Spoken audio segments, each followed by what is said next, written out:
இன்னைக்கு என்ன பண்ணலாம்? நம்மளுடைய வாழ்க்கையில் பார்த்துருக்கீங்கன்னா, நம்மளுடைய தகப்பனோ இல்லைன்னா தாயோ நம்மளுக்கு வழி நடக்கிறதுக்கு போதிப்பாங்க, அப்படி தானே? இந்த வழியில் போகாத, ஏதாவது ஒரு இடத்துக்கு போகிறோம், இந்த வழியில் தான் போகணும், இப்படி தான் போகணும், இதான் சரியான வழின்னு சொல்லி தருவாங்க. அதே போல் நம்மளுக்கும் ஒருத்தர் கைடு பண்ணுறாரு. அவர் யாருன்னு பார்ப்போமா? வேறு யாரும் இல்லைங்க, நம்ம ஏசப்பா தான். சங்கீதம் 32:8 இருக்குது. நான் உனக்கு போதித்து நீ நடக்க வேண்டிய வழியை உனக்கு காட்டுவேன், உன்மேல் என் கண்ணை வைத்து உனக்கு ஆலோசனை சொல்லுவேன். பாருங்கங்க, தகப்பன் எப்படி நம்ம கரத்தை பிடித்து நடத்துகிறாரோ அதே போல் நான் உனக்கு போதித்து ஆண்டவர் அனுதினமாக நம்மளை போதித்துனா நம்மளுக்கு வழி என்ன, இன்னைக்குள்ள நாள் எப்படி, இதை நீங்கள் தொடங்குறதுக்கு முன்னாடி என்ன செய்யணும்? அவருடைய பாதத்தில் இருக்கணும். அதிகாலையில் என்னை தேடுகிறவன் என்னை கண்டடைகிறான்னு பைபிள் சொல்லியிருக்காங்க. எத்தனை பேர் அதிகாலையில் நம்ம ஆண்டவரை தேடுறோம்? எத்தனை பேர் ஆண்டவரை இந்த நாளுக்காக நன்றி, இந்த நாளில் நான் எப்படி நடக்கணும்னு கேட்குறோம்? யோசித்து பாருங்க.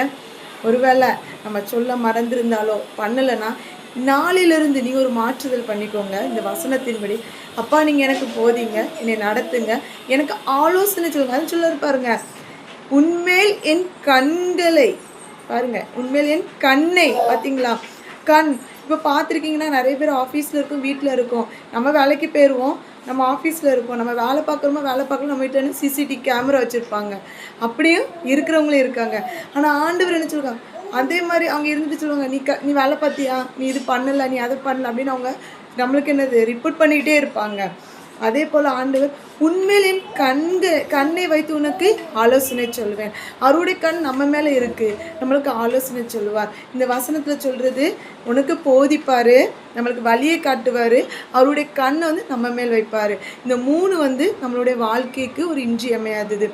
இந்த மூணு நம்மளுக்கு வேணும்னா காலையிலே போய் ஆண்டவரே எங்களுக்கு போதிங்க, என்னை வழி நடத்துங்க, உங்கள் கண் என் மேலே வச்சு என்ன செய்யுங்க, எனக்கு ஆலோசனை கொடுங்கன்னுட்டு டெய்லி காலையில் இந்த வசனத்தை சொல்லி ஜெமிங்க.